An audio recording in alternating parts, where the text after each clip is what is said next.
भदोही जनपद में आज ग्राम चौपाला यानी गांव की समस्या और समाधान को लेकर एक आयोजन किया गया, जिसमें 1 वर्ष पूर्ण होने के उपलक्ष्य में यहां पर प्रथम वर्षगांठ मनाई गई।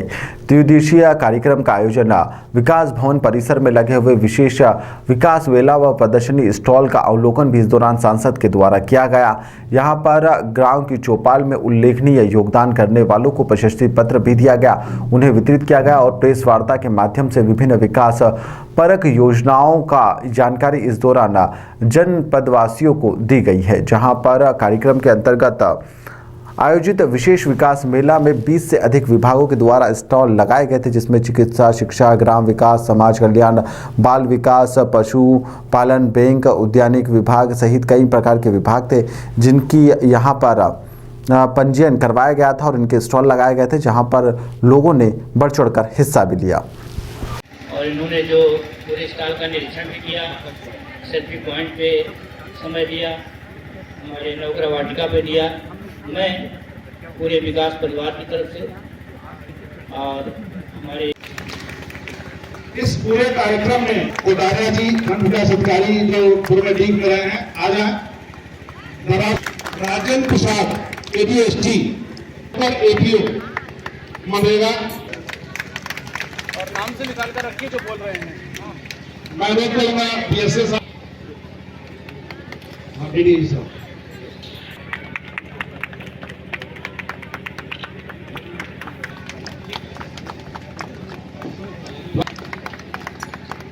अब संबोधन के नहीं सर, अभी नहीं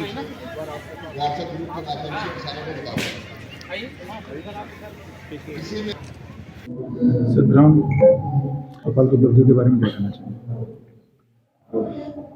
पिछले 1 माह से विकसित भारत संकल्प यात्रा और पिछले 1 साल से प्रत्येक सप्ताह ग्राम चौपाल अभियान के माध्यम से करीब 70,000 से अधिक लाभार्थियों को, ग्रामीणों को, नागरिकों को भदोही के इन दोनों अभियानों के माध्यम से विकास परिवार ने और जिला प्रशासन ने छूने की कोशिश करी है। उनकी समस्याओं का समाधान और निराकरण करवाने की कोशिश की है और 2,500 से अधिक समस्याएं इस अवधि में निस्तारित की गई हैं। आशय ये है कि हम सरकार की योजनाओं को, सरकार की मंशाओं को जन जन तक, गांव में, शहर में लेकर जाएं, उनसे चर्चा करें, वार्तालाप करें और सरकार आपके द्वार की जो परिकल्पना है उसको हर प्रकार से ज़मीनी स्तर पर फलीभूत करें।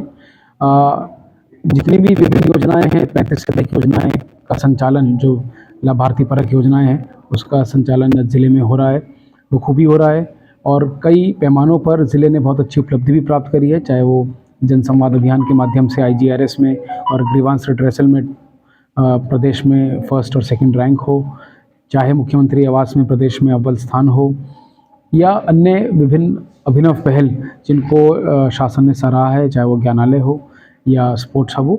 तो संयुक्त रूप से सभी डायमेंशन को, कृषि, शिक्षा, स्वास्थ्य, हमारा इसके अलावा खेलकूद, भौतिक अवस्थापना का निर्माण, ये सभी को सामूहिक रूप से लेते हुए और व्यक्तिगत लाभार्थी परक योजनाओं को भी और बेहतर करते हुए एक विकसित भदोही, भव्य भदोही और बढ़ता भदोही की परिकल्पना जो शासन चाहता है कि हो, उसको हम लोग करने के लिए लगातार प्रयासरत हैं। अगर हम फिजिकल इंफ्रास्ट्रक्चर की बात करें और विशेषकर स्वास्थ्य की, तो जैसा कि आप अवगत हैं कि करीब 8-9 सालों से SIT से आच्छादित जो हमारा शरशैया अस्पताल था, रुका हुआ था, उसका अप्रूवल कंप्लीशन का शासन से मिल गया है। उसका जो रिवाइज एस्टीमेट है उस पर चर्चा शासन में हो रही है और बहुत जल्दी हमको वो कार्य पूर्ण मिलेगा। इसके अलावा MCH हॉस्पिटल 100 बेडेड बहुत जल्दी शुरुआत होने की कगार पे है, उसके लिए भी कार्यदायी संस्था का चयन हो गया, उसमें भी कार्य शुरू होने वाला है। अगर हम शिक्षा की बात करें तो वेटरनरी विद्यालय, विश्वविद्यालय हमारे जनपद में बहुत जल्दी अप्रूव होकर आने वाला है। उसके सभी जो ज़मीनी स्तरीय कार्य था और अप्रूवल था वो पूर्ण हो चुका है। तो ये एक बहुत बड़ी 2 उपलब्धियां होंगी, बहुत बड़े 2 कार्य होंगे जो जनपद को जल्दी ही मिलेंगे।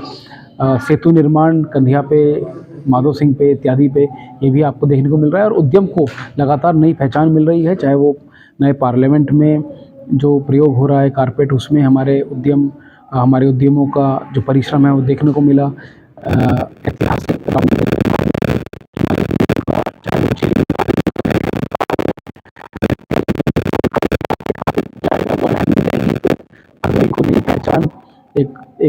स्फूर्ति भरी एक रिन्यूड पहचान प्रदेश, देश और अंतर्राष्ट्रीय स्तर पर मिल रही है, और उसको और कैसे बेहतर किया जा सके और प्रत्येक व्यक्ति को उस विकास की जो धारा शासन बहा रहा है और उसको लगातार पुनर्स्थापित कर रहा है, उसमें कैसे जोड़ा जा सके, इसके लिए हम लोग प्रयास कर रहे हैं।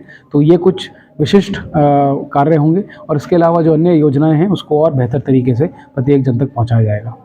सर, समस्याएं क्या रही और उनके समाधान के लिए कुछ अलग क्या किया गया? जनसंख्या घनत्व ज़्यादा होने के कारण राजस्व की समस्याएं स्वाभाविक रूप से ज़्यादा होती हैं। राजस्व की समस्याओं को कम करने के लिए हम लोगों ने पाया कि इसका निराकरण न्यायालय स्तर पर अगर अच्छे से हो तो बहुत ज़रूरी है।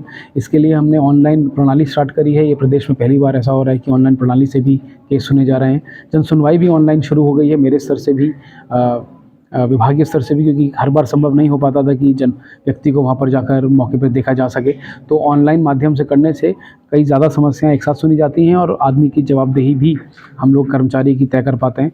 तो इसके चलते हम लोगों को उसके बेहतर परिणाम भी देखने को मिले, और करीब 77% न्यायालयों में, जो हमारे राजस्व के न्यायालयों में जो पेंडेंसी पुरानी थी, 5 साल से अधिक, हमारे करीब 3200 केस थे, आज वो संख्या घट के 700 रह गई है। तो लगातार इसमें पिछले 6 महीने की प्रोग्रेस है, और हम लोग प्रयासरत हैं कि अगले 3 महीने में ये जो परसेंटेज है डिस्पोजल का, वो 95 से ऊपर हम लोगों को हर सेक्शन जो राजस्व संहिता के हैं उसमें देखने को मिलेगा। इसके अलावा आवास की भी लोगों की आग्रह रहता है, डिमांड रहती है, क्योंकि परिवार लगातार बढ़ता है, परिवार बढ़ता भी है, तो उसको भी हम संतृप्त करने की कोशिश कर रहे हैं। और ये मुख्यतः हमारी समस्याएं जनरली आती हैं। आयुष्मान कार्ड के लिए विशेष अभियान चलाया जा रहा है, इनफैक्ट प्रतिदिन उसकी मीटिंग होती है, आज भी उसकी मीटिंग है, और हम लोगों ने काफ़ी करीब 10% अधिक लोगों को जोड़ा है। 10% मतलब हमारा करीब 3.5 लाख परिवार है। तो आप देख सकते हैं कि कितने परिवारों को और इसमें जोड़ा गया है पिछले 3 महीनों में, पिछले 6 महीनों में, तो लगातार इसमें तेज़ी लाई जा रही है। सर, जनपद में कुछ अभिनव पहल की गई, उसमें हम अब तक कितना बेहतर कर पाए हैं और कितना और अच्छा कर सकते हैं, उसके लिए क्या तरीके हैं? चूँकि जो अभिनव पहल की गई थी उसका आपने रिज़ल्ट देखा। हम लोग ज्ञानालय की अगर बात करें तो उसको प्रदेश स्तर पर भी सराहा गया, और उसको माननीय मुख्य सचिव महोदय द्वारा भी सभी जगह प्रेजेंटेशन करवाई गई। तो स्पष्ट है कि जो स्कीम है, जो अभिनव पहल है, उसमें फ़ायदा निहित है, बहुत कम उसमें लागत भी है। तो अब हम लोग जो बचे हुए गांव हैं उसमें करीब 50% हम लोगों ने टच कर लिया है। 50% जो बचे हुए गांव हैं हमारे, उनको हम लोग आगामी 5 से 6 महीने में पूर्ण करवाएंगे, और ज़्यादा से ज़्यादा बच्चों को उसमें, अभ्युदय को भी उसमें हमने जोड़ा है, बाहर की कुछ कोचिंग इंस्टीट्यूशंस को भी उसमें जोड़ा है। तो जो बेस्ट हमारे पास प्रदेश में और देश में उपलब्ध है गाइडेंस, उसको हम लोग गांव में लेकर आना चाहते हैं, जिससे कि युवक युवतियों को बाहर ना जाना पड़े, उनका जो खर्चा है वो ना बढ़े, और वहीं बैठकर वो लोग इस प्रदेश के, इस देश के जो बेस्ट एग्ज़ाम्स हैं उनको क्लियर कर सकें। सर, हम लोगों ने एक विशेष इसमें एक पहले एक अड़चन थी, इस पर समाधान नहीं हुआ था, कि जो खर्चा होता था उस पर कब्ज़ा हटाने का, वहाँ पर चारबंदी करने का, उसके लिए कोई विशेष प्रबंध नहीं था। ये इसको दूर करते हुए एक प्रशासनिक आदेश मेरे स्तर से जारी किया गया, जिसमें हम लोग जेसीबी के खर्चे से लेके मेड़बंदी तक, उसका डिजिटल पैमाइश तक, ये सब खर्चा करने के